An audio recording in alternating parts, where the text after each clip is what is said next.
Good morning, Uganda. Thank you so much for watching UBC TV this morning. It's time for the agenda. My name is Julie F. Nantaba. Welcome back from the business desk with Robert. Now, on the agenda today, we are looking at matters water for all, and that is with the National Water and Storage Corporation.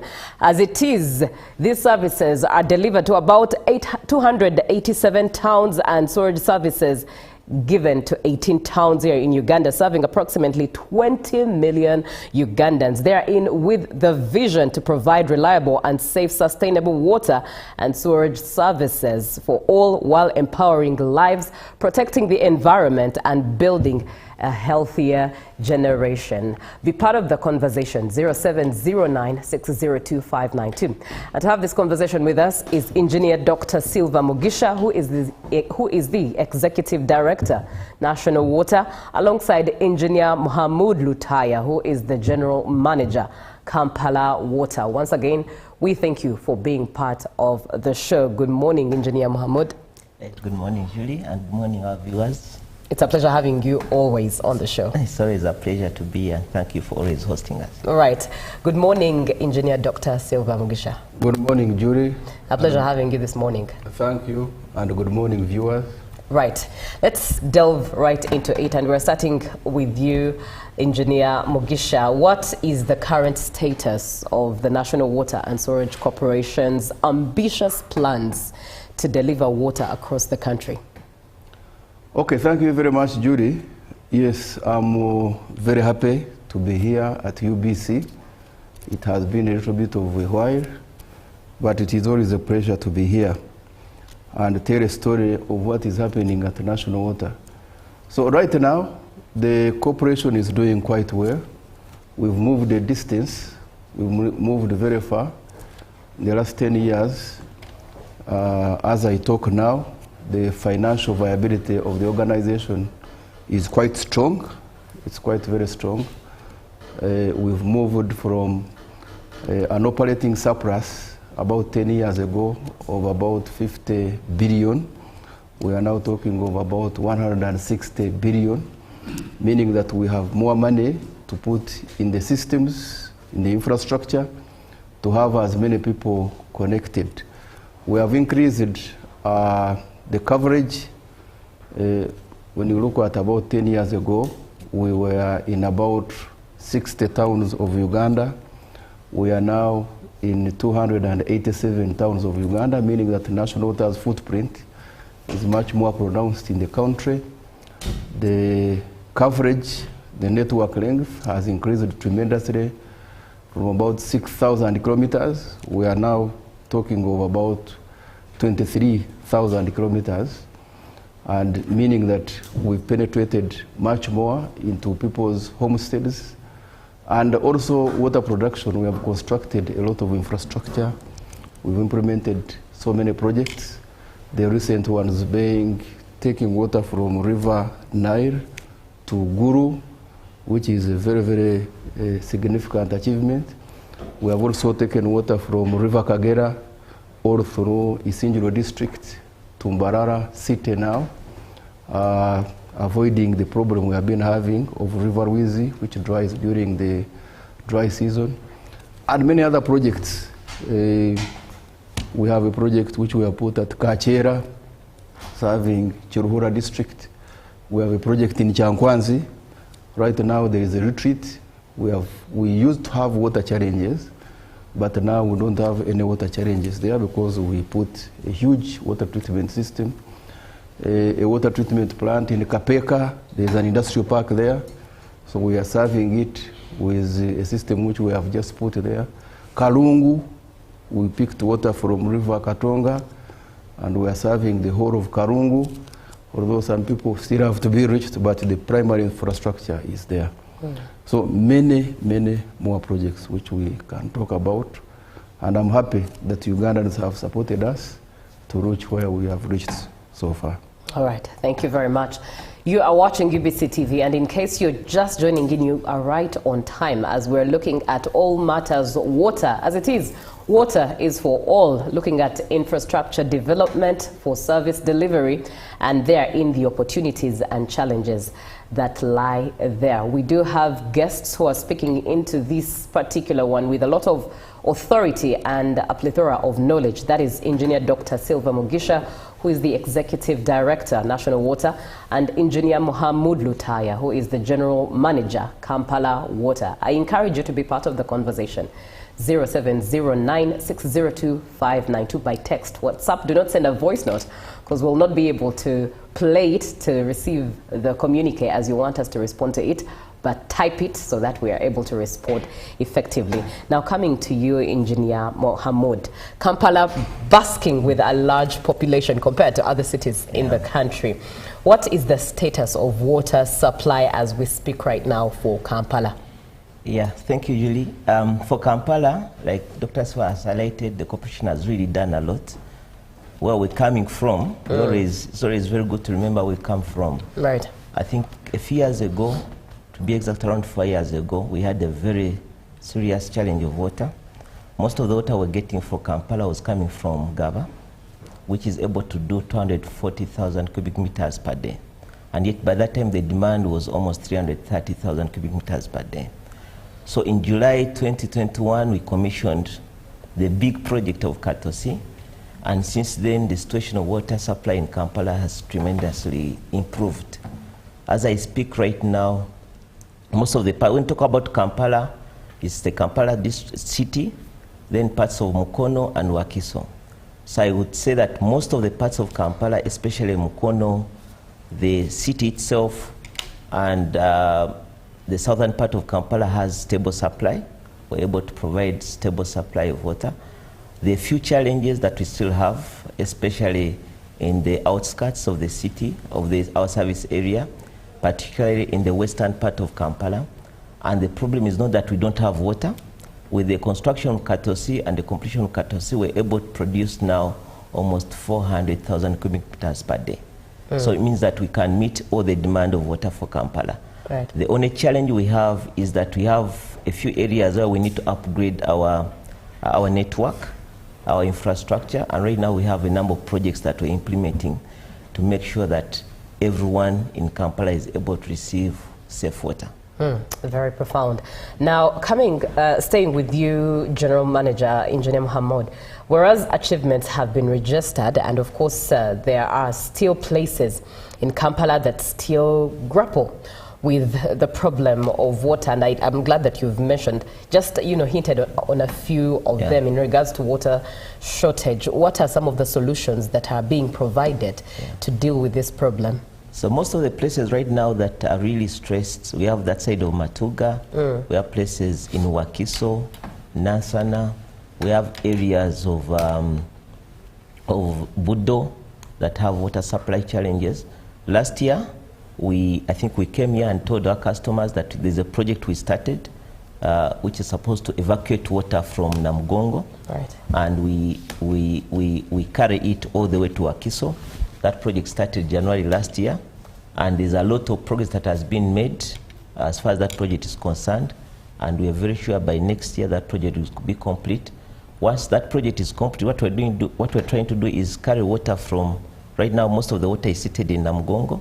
We're able to carry that water from Namugongo. We're putting a very big reservoir, a tank in Kanyanya, and from that tank water will be able to reach as far as Kachiri, and we solve all the water supply challenges we're having in Wakiso. So once that project is done, then all the areas that are stressed, that side of Matuga, of Kawempe, of Wakiso, all the challenges there will be solved. But also, as we do that project, we hope that once it's done, then most of the challenges will be solved. But also there are other areas where we have a few challenges. Even in the city, you realize even the city is growing upwards. So we have to do a lot of infrastructure upgrade, which we are doing. So there's some projects we are doing in Kololo there.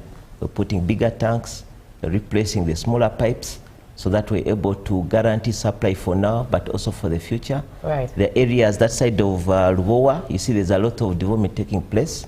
Also there's a big project we're starting. We're going to get water from Gaba and put a big tank in Zinanumbu, so that water supply challenges in Lubowa, Chigo, all those challenges will be solved as well. Thank you very much. Now, on your screen, of course, it's some of the ongoing works by the National Water and Sewerage Corporation, which shows you that a lot of developments are taking place and there's a lot of plans being implemented to make sure that indeed there is infrastructure development and service delivery, that is effective service delivery. There are in opportunities that lie for all Ugandans as they ought to be. Now, coming over to you, Dr. Silva, some of the challenges have been hinted on definitely, and we've heard the breadth of the challenges from Kampala's perspective, from the general manager of Kampala. But let's look at the general perspective in line with running the corporation and delivering the service of water. What challenges is the corporation facing, and what solutions are there by the corporation? Thank you very much, Judy. At National Water, when you talk of challenges, we prefer to call them risks, the risks that the institution is facing. And there are quite a number. And Judy, we don't work to avoid risks. We work to be aware so that we can mitigate them as much as we can. There are so many operational risks which we face. For example, recently we are facing huge power outages which affect the way we deliver water in Kampala here. For example, you must have seen that especially in Kampala, we get water supply challenges because power is not reliable. We are in constant touch with EDCL, of course, and they are doing a good job, but sometimes some of these improvements they do can come with risks of outages. We also have risks of vandalism, vandalizing our facilities.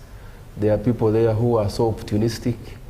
For him, he had rather vandalize a meter to go to take it to Katwe to get some byproducts, vandalizing our pipes, steel pipes, to go and use them for other welding purposes.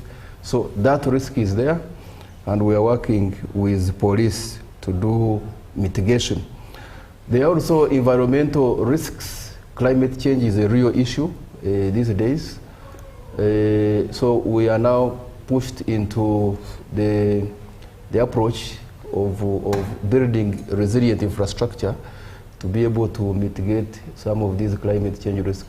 For example, when it comes to a dry season, we have challenges to meet the demand in a place like Kampala and all the other places because the source is dry. And of course, at that time, that is when the demand has increased. That's when people need a lot of water. And then the sources have dried, and we get those challenges. There are technology risks. Cyber security is a real issue.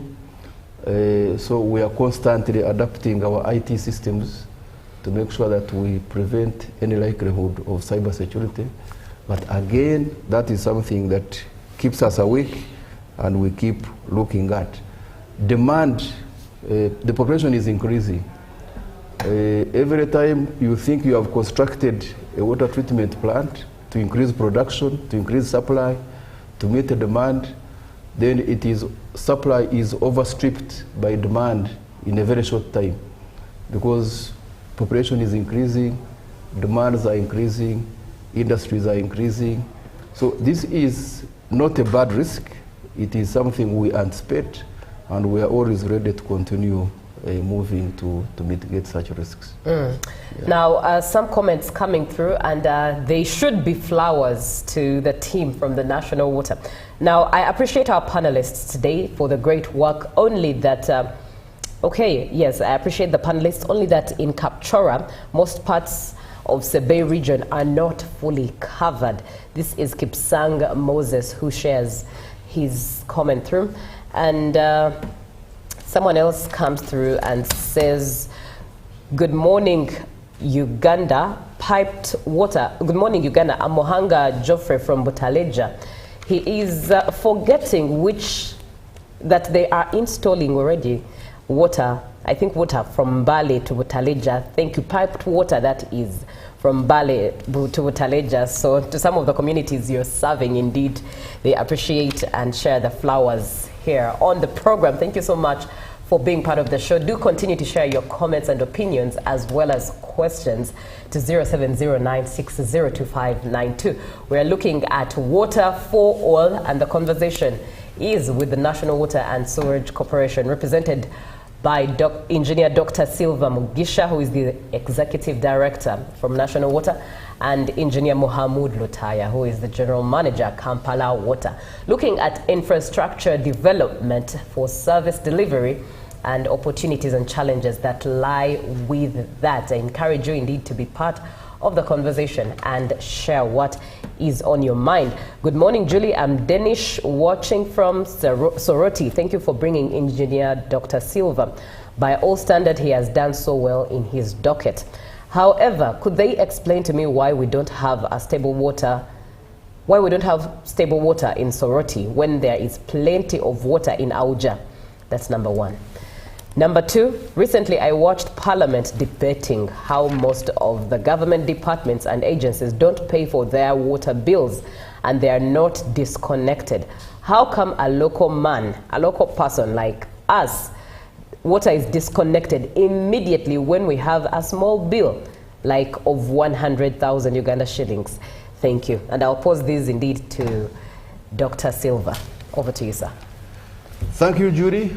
And I really want to thank the viewers and the people who have taken interest in what we are saying here to try to know what is happening. I thank you very much for the positive comments. There is a question on why we are not disconnecting MDAs who owe national water money and we disconnect small consumers. The policy at national water is to encourage customers to pay. We've been encouraging the government to pay. We have a different engagement system or mechanism with government. We also have a different engagement mechanism with other customers, call them non-government consumers. When we give you a bill, which is digitalized, by the way, online, seamless, we also send you a message reminding you to pay. And when you don't pay and it becomes very clear that you've got a bill, but you are not paying, and the bill is increasing, that's when the approach can go to disconnection. With government, we have an engagement because most of these government entities which are not paying, they get their money through appropriation by Parliament, of course assisted by Ministry of Finance. So there's that engagement we do, engaging them as the consumers of water, but also engaging Ministry of Finance, engaging Parliament recently to make sure that if their budgets are low, the budgets can be increased. And there's a lot of work, Judy. There's a lot of work happening. Government is paying as much as they can, and that work is ongoing. Soroti, we do apologize really for water supply challenges of Soroti.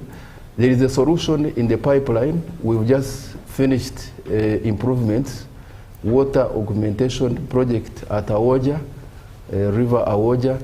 It is now being tested, and once the testing is complete and all the snags have been cleared, water supply will improve in Soroti city. But that's not all. We are thinking of another bigger project which is going to improve supply reliability in Soroti. And it's not only that.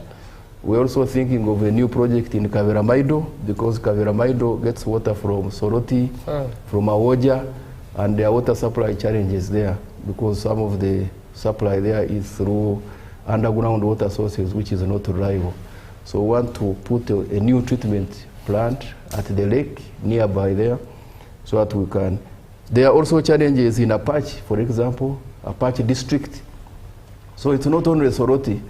Even Hoima City, even Fort Potro City, but all those have huge projects in the pipeline to try to solve water challenges. Masaka City is another one where there are water challenges, but there we have already started a project which we are putting at Bukakata to improve water supply there. Mbari City, as you have heard, we are almost complete. I was there recently. I went to to the river down there, and I found that the project is almost complete, and water supply situation for Mbare will soon be drastically and significantly transformed. All right. Kapchorwa, somebody talked about Kapchorwa. Yes, we have water in Kapchorwa. We want, of course, to appeal to our customers in the hills who are always cutting the pipe coming to supply the town, with, the municipality with water, that let's not cut the pipe. It's not the solution. Because when you cut it, then you disrupt supply. But we're also supplying CP. CP town council is also being supplied. And our approach is to increasing supply as many people as possible, even in the rural areas. Indeed.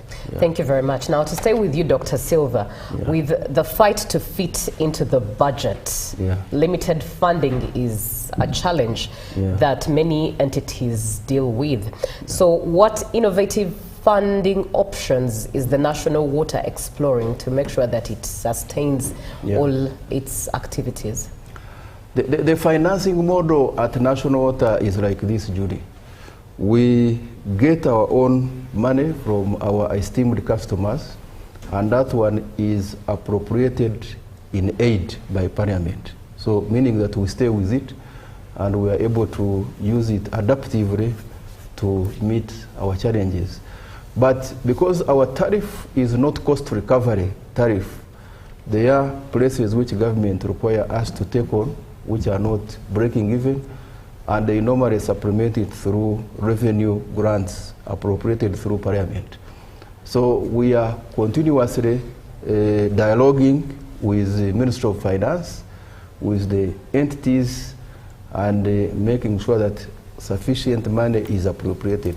Now, on top of these two streams, the revenue appropriated in aid from our customers, the revenue from government as investment subsidies, we now also approach local banks, financial markets, to get our own money. Our experience on the money we have obtained from the local financial markets shows that much as the cost of money might be slightly high, and much as it is short term, the cost of investment is much lower because we have more flexibility there. We design those projects using our own internal capacities. We also manage the type of contractors we get on board, which flexibility does not exist when you have externally funded projects from other development partners. So that's an area we are exploring very much, and we want to even improve it by exploring cheaper money and over a long period of time, so that we can get money in big quantums to be able to meet water supply challenges we have in different towns of Uganda. Thank you very much. Thank you for watching UBC TV. Many of your comments are coming through, and we are reading them in just a bit for them to get the response that they need. But over to you, Engineer Mohamud. And this one is for one to understand relatably. Two questions. What is the price of water? And one would wonder, why exactly do they even pay for water? It should be a free source if you think about it, but what is the cost of water? But why again are we paying for water? I think I'll start with why. Right. Because that's a question that many people always ask. And the good thing, we've been seeing some of the projects we're undertaking, and Dr. Silva has highlighted the kind of intervention we're trying to do across the country. You realize the water we use or we supply to our customers, most of it is either coming from the lake, or it's coming from the river, or sometimes coming from underground. Now, people always argue water is free, you pick it from the lake, why should you charge? But when you realize that when we get it, we have to pump it, we invest a lot in terms of the energy, electricity we use, we have to treat it, because if you've seen the water in the lake, especially Lake Victoria, you won't even put it in a cup, so it's very dirty. So we treat it so that it reaches the standard for it to be potable, to be consumed by our customers. And also we transport it to someone's home, and then on top of that we have to maintain the system, and we have the staff who supply the service and who maintain the service.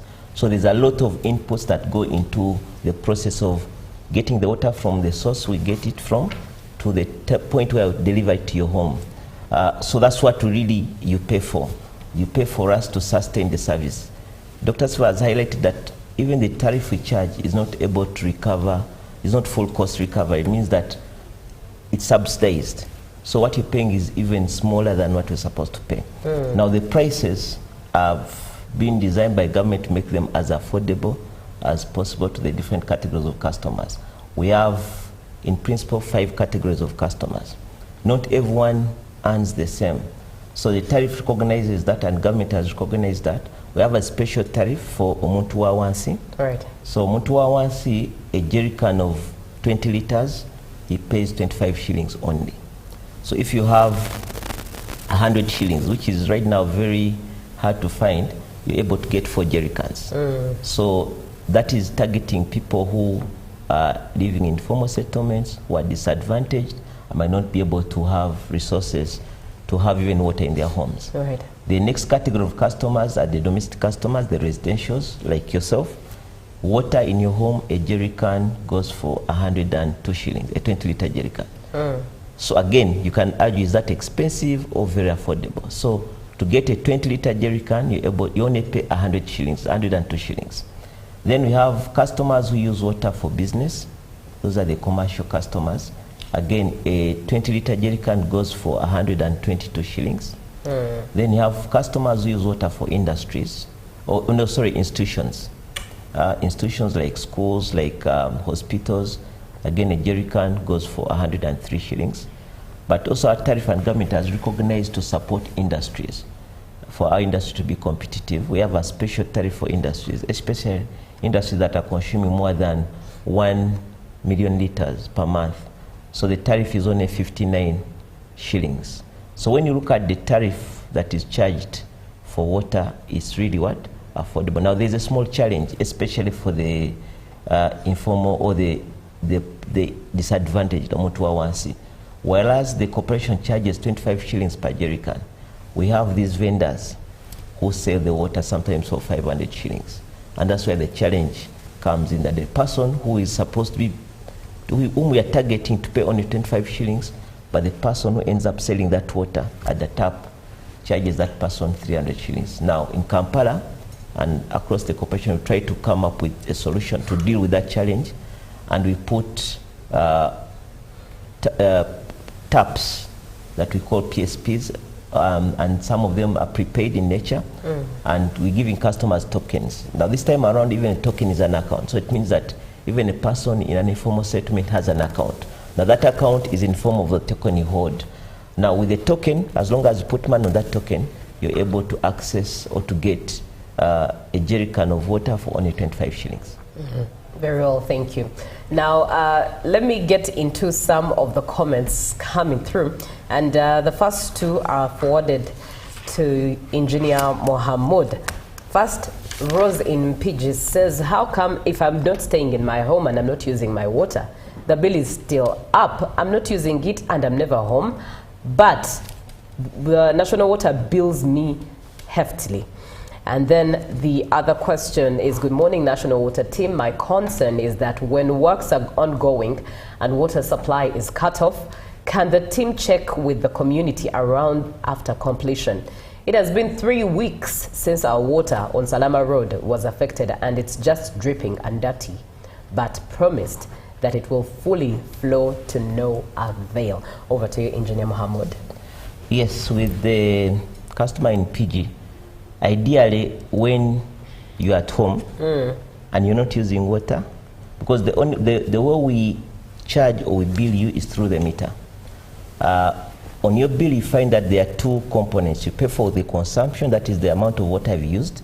Also, there's a service charge that is paid, that is every month. So the service charge comes whether, as long as you're having the service, so that charge comes every month. So sometimes when you go away, there's no consumption, but the bill comes with the what? Service charge. Right. And usually it's a small amount. But also what the challenge could be, and it has happened with a number of customers, you find that some of them have leakages after the what? The meter. Even when you're not at home, you find that within your system, the pipe is what? the system is leaking. Right. So you find that still, even when you're not there, somehow you find you'll be getting bills for consumption. So what we encourage customers, if you have a challenge like that, kindly approach our officers who come and investigate and then help you deal with that challenge as well. All right. Now, regarding the customer in Salama, who ideally what we always do is that when we have interruptions with finished works, we're supposed to flush our systems so that if there's any dirt in the water or in the pipe, it is all cleaned up, and then we follow up with our customers to confirm that water has been restored. That is our approach, and I want to apologize to the customer in Salama, and we're going to follow it up to make sure that if there was any gap, that gap is addressed. All right. Good morning, Uganda. Please ask Engineer Doctor on issues of connection to sewer lines in most towns and cities. Most of the sewer lines coverage is small, and institutions struggle with treatment of their sewage. So my question is, who's responsible for the extension of sewer lines? Over to you, Dr. Silva. Okay, thank you very much, Judy. That's a very, very relevant question. One of the challenges we have at the national water is low sewage coverage. And it is largely a question of limited resources. When you have limited resources, you have pressure to extend water services. You also have water to extend sewage services, because those are our two mandates. Now, the board and management has deemed it fit that let's first extend water. After all, if you don't have water, you can't talk of sewage. So I want to assure the person who asked the question and everybody who is listening that there is a long-term strategy to increase sewerage coverage in all areas where we operate. We are going to start with installing fecal sludge handling facilities, so that at least people have where to discharge sludge or sewage when they empty their septic tank. Then eventually, we shall reach all those places with sewered systems, but it takes time because of limited resources. So it is our work to extend water service, or rather sewerage services, but we are limited by resources. Thank you very much for that response. Now, coming to you, Engineer Mohamud. Dr. Silva talked about it a little as a challenge, vandalism, but the vandalism word has been quite huge on the side of electricity. And our viewer would love to actually have a picture, a relatable picture of what vandalism looks like on the side of national water and what solutions therein exist for this issue. Okay, vandalism is a very, very big challenge, a big risk, like Dr. Silva highlighted, and it comes in a number of forms. There's vandalism of our infrastructure, and I think we experienced it a lot in some of the areas where you find that you wake up one day and you find one of your fixtures has been has been stolen. When they steal it, definitely supply is interrupted. One, customers are affected, they don't get water, but two, also, now you have to incur a huge cost of replacing what has been stolen. And that's why we have worked a lot with the communities to police our infrastructure to make sure that we fight that kind of vandalism. Of recent, there's another form of vandalism in form of theft of meters, especially customers' meters. It's another very big chain that is coming up. And people who are stealing these meters, some of them are taking them to scrapyard to melt them, to turn them into other materials. So that's another very big challenge. Again, we're working very closely with police and most importantly with the community to see how we can fight that one.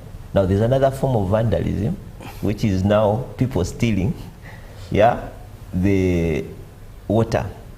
And usually you find that these are people who are well off. So they vandalize the infrastructure so that they get a free service. Sometimes even when they vandalize, they compromise others of the opportunity to get. Now, you've heard the corporation is 100% owned by government. It's our institution as people of Uganda. And the way we survive or the way we're able to supply our services will depend a lot on the contributions customers make. So it means that if someone steals from the government and steals from ourselves, it means that the corporation has no capacity to expand services to those that don't have it. So it's a very, very big challenge. But again, we are working very closely with police. And again, the customers have been very vital, because a number of them are able to report that my neighbor is what?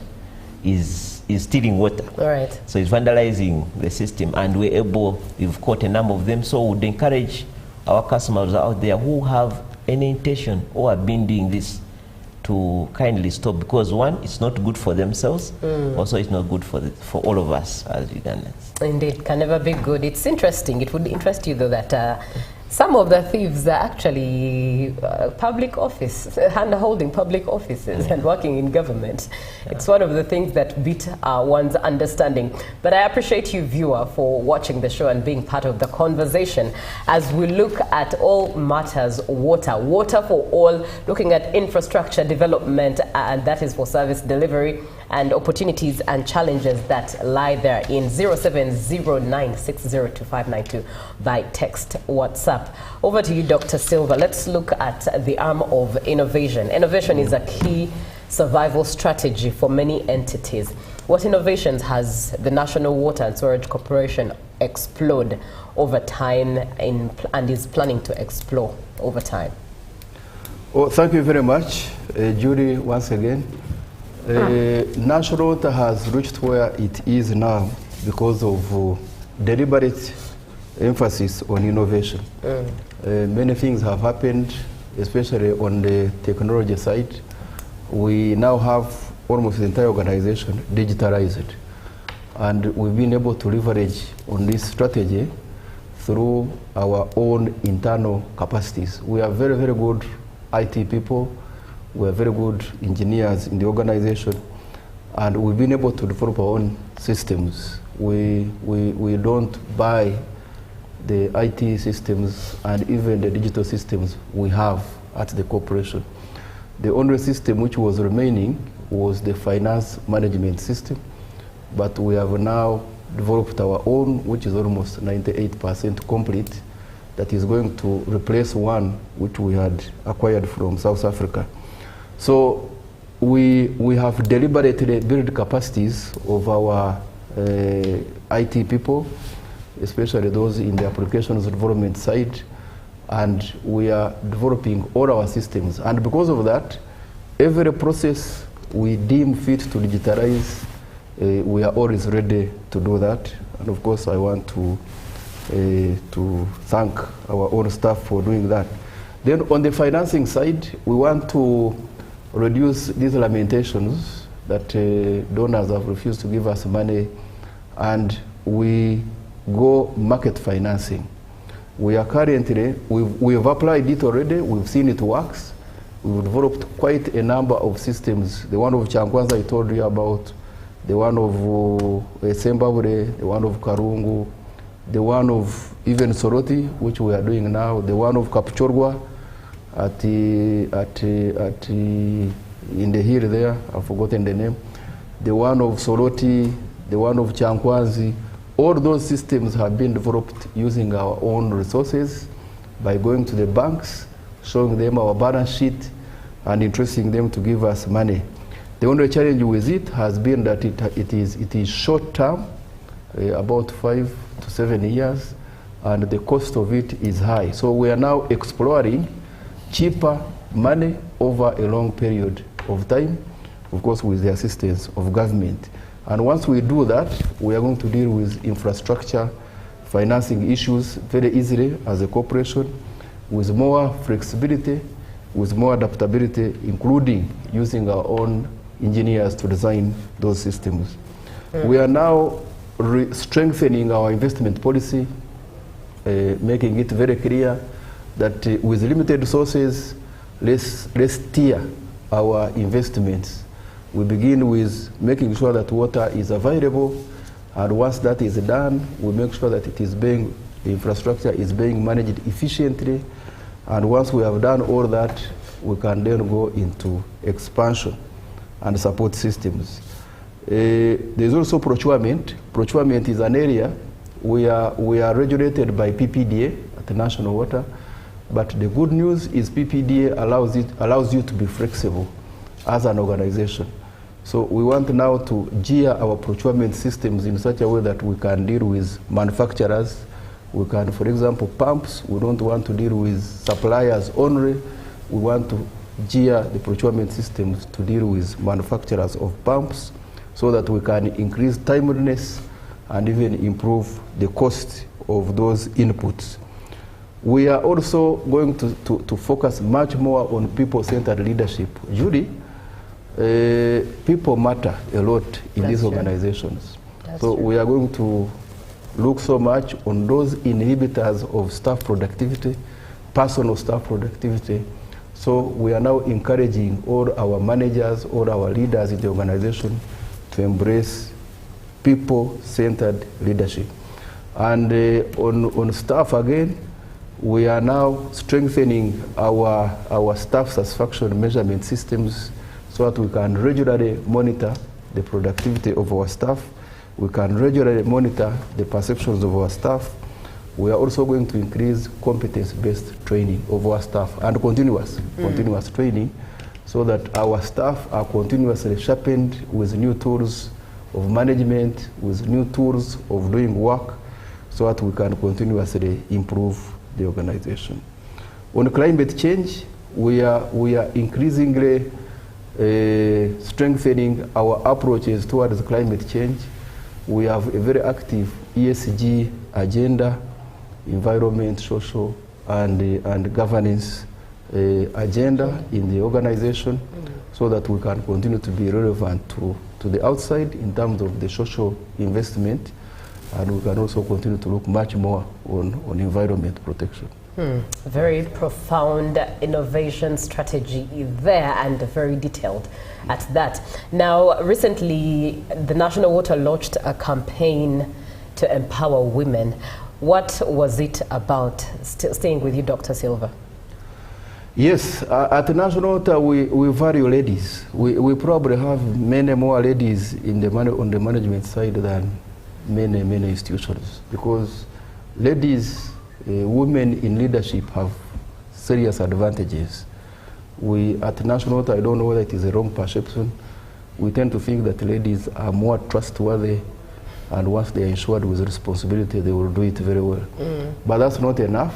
It is easier to believe in something, but it is a little bit harder to capacitate the people to be able to do what you expect them to do.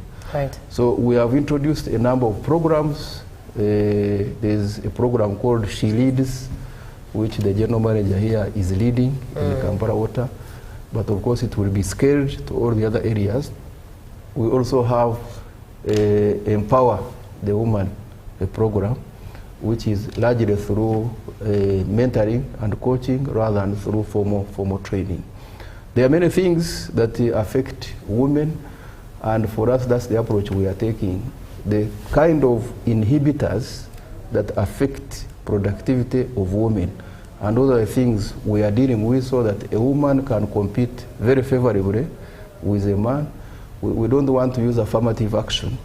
We want to do everything possible to sharpen women, to capacitate them so that they can be able to compete and do their work very well in the organization. And that's our guiding principle, and that's how we are continuous. We're already working with the Federation of Uganda Employers. We send a number of ladies there, young ladies, in this Female Future program to try to induct them in leadership, try to induct them in governance so that they can be able to be sharp there. We are also sending